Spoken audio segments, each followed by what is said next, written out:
I want people to consider that making sure that there's a solid foundation underneath everybody is is Uh-oh. not just like this, um seen as like some kind of welfare fix, or it's some people think of it as like just money and it's not going to fix anything. um like, I'm really interested in structural solutions, and I've always seen UBI, since I got into it, as being that rare policy that isn't just a policy, it's actually a structural change.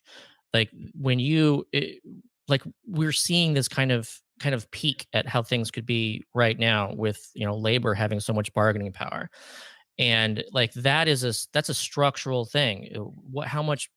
What does that change when like labor has this bargaining power where they can withhold their labor to a greater degree until their demands are met? Like, that is huge. And when people have money, it's not just like this.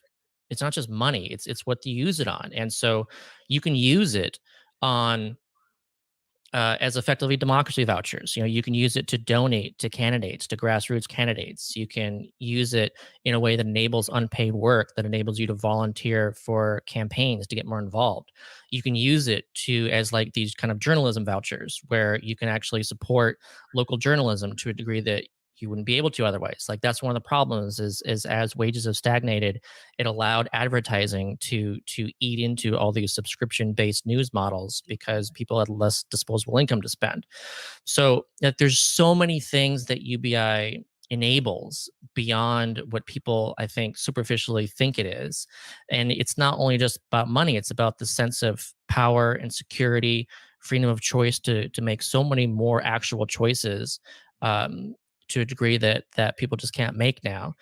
And when you see this as like this bigger picture kind of thing, that it makes so much more sense, as this foundation that we actually need to build everything else on. It's not to say UBI is the only thing that we need. It's just really important as this kind of like fundamental foundational structure underneath everything, because of what the wide encompassing effects that it has on entire systems and on our social system.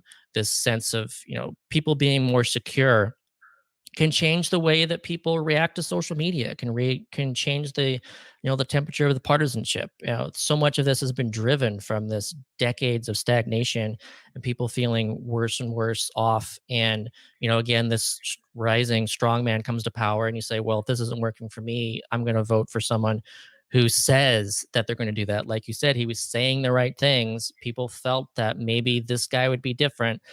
So it's just really important that the government actually works for people. And I think UBI is a way of making and really actively demonstrating that in a way that we just haven't been. And if we can do that, and we can also focus on these other important reforms like ranked choice voting and open primaries and everything else, then we can actually make a government that works. And our future is going to be so much brighter because we actually do things like the Green New Deal. We'd actually tackle climate change. We can actually do these things that we absolutely have to do to prevent this dystopia that we're currently living in, and it's just getting worse. And it's up to us to make it better.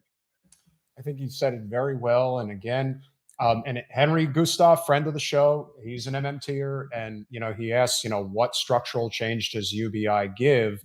Um, I think it's a question right It's a now. concrete, I think what we're talking about, it's a concrete solution to a real problem. It's a concrete physical solution. Money in people's hands is Yeah, like a and physical and again, solution. we support the federal jobs guarantee. Yes, I I do. think that the thing that isn't really getting talked about enough right now is that there are, and especially in lieu of the pandemic, there are so many Yeah. people that are suffering right now and that are in debt, Yeah. and they are desperate. And if you are able to put cash relief in people's hands, we saw what Cut the happened with the check. stimulus checks.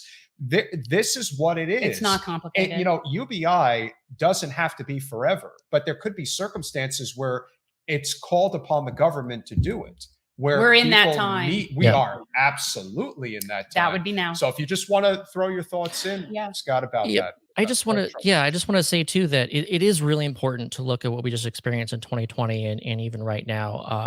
This pandemic, I think, clearly demonstrated the importance of basic income. And if we can rewind it and imagine how different things would have been if we already had UBI in place when the pandemic hit, it seems to me that it's obvious how much better things would have gone. Like, we would not have seen these ginormous lines for food banks that we saw, because people could go into the stores. There was no problems with it. Wasn't like any supply chain issues that prevented food from going into stores. It was there. But instead, people need to go to food banks because they didn't have the money. And when it came to, people say going to work when they were sick, like they felt they needed to do that. People, didn't get vaccinated because they felt that they were worried what would happen if it makes them sick and they lose income from work, and that means they were not able to pay their bills. That's an effect. We saw what happened as far as housing goes. Like, we, instead of making sure everyone could pay their rent, we said, okay, you can't evict everybody. And then that just kicked the can down the road. And at some point, we had to allow people to be evicted again. And sure enough, so many people got evicted, even though they had this program in place that they said, oh, well, we'll make sure that we have this nice targeted program that assists people with their rent and requires this, partnership between the landlord and the leasee.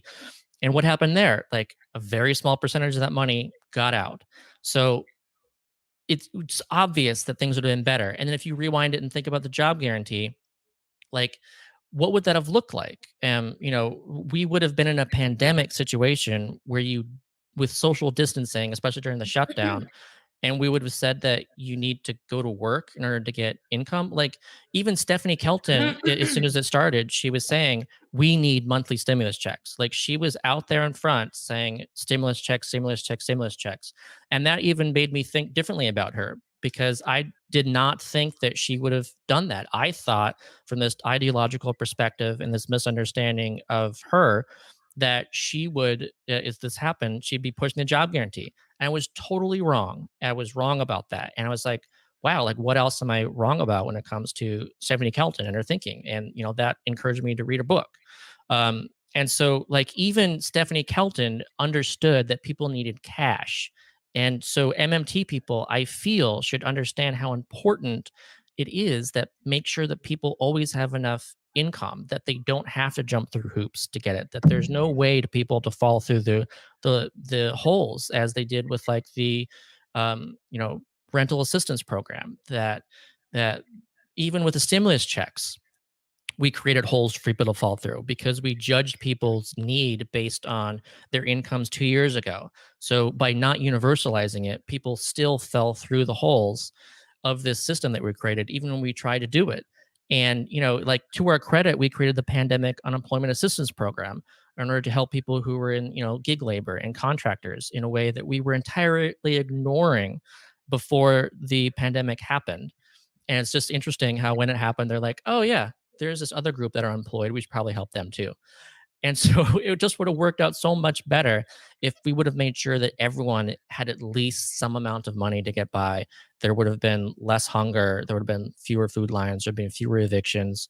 And I think that coronavirus would have been impacted differently too. I think that just a lot of infections even came from people feeling that they had to go to work when they were sick. We already know that happens with the flu itself, that there's people who go to work when they're sick because they feel they have to. I just think everything would have been different if we had a UBI, and it's just clear how much better things would have gone. Thanks for watching. If you want to support our mission to transform politics into service, please like this video, subscribe, follow us on social media, and consider joining our Patreon, where you'll get early access to our interviews as well as other exclusive content. Links are in the description. Peace out.